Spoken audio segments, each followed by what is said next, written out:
Hello hi നമസ്കാരം. നമ്മളിന്നൊരു കപ്പ ബിരിയാണി ഉണ്ടാക്കാനുള്ള പരിപാടിയിലാണേ. അപ്പം ഒരു 4 കിലോ കപ്പയാണ് ഇതിന് വേണ്ടി വേവിച്ച് വെച്ചിരിക്കുന്നത്. ഉപ്പും മഞ്ഞപ്പൊടി ഇട്ട് വേവിച്ചതാണിത്.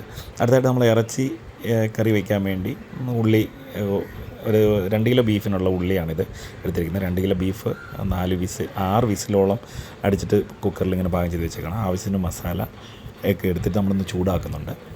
ചൂടാക്കി നല്ലപോലെ ഒന്ന് ചൂടാക്കി അതിൻ്റെ മണമൊക്കെ പോയിട്ട് നേരെ നമ്മളത് ആ ഉള്ളിയിലേക്ക് ഇട്ട് നല്ല പേസ്റ്റ് പരുവത്തിനാക്കി എടുക്കുകയാണ്. അതിലേക്ക് നമ്മൾ ഒരു സ്പൂൺ കുരുമുളക് പൊടിയും കൂടെ ആഡ് ചെയ്തിട്ടുണ്ട്. അങ്ങനെ 6 വിസിലടിച്ച് വേവിച്ച് വെച്ച ബീഫ് എടുത്ത് നമ്മൾ ഈ വഴണ്ട ഈ മസാലയിലേക്കും ഈ ഉള്ളിയിലേക്ക് ആഡ് ചെയ്യുകയാണ്. അത് മൊത്തം അതിനകത്തിട്ടിട്ട് അതിനകത്ത് കുറച്ച് വെള്ളം ഉണ്ടാവും. വെള്ളമില്ലാതാണ് നമ്മൾ വേവിച്ചത്. ആ വെള്ളം കുറച്ചുണ്ടാവും. ആ വെള്ളവും കൂടെ എടുത്ത് ഇതിനകത്തോട്ട് ഒഴിച്ച് കൊടുക്കണം.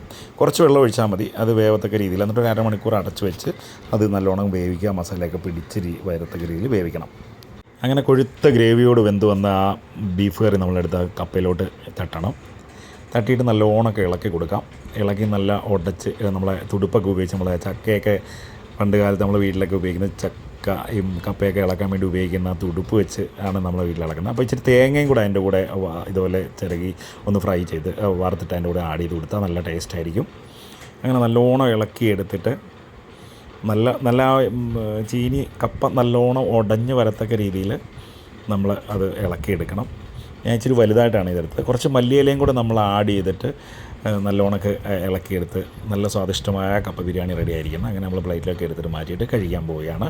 അപ്പോൾ എല്ലാവർക്കും ഇതൊന്ന് ട്രൈ ചെയ്ത് നോക്കാവുന്നതാണ്. Thank you all.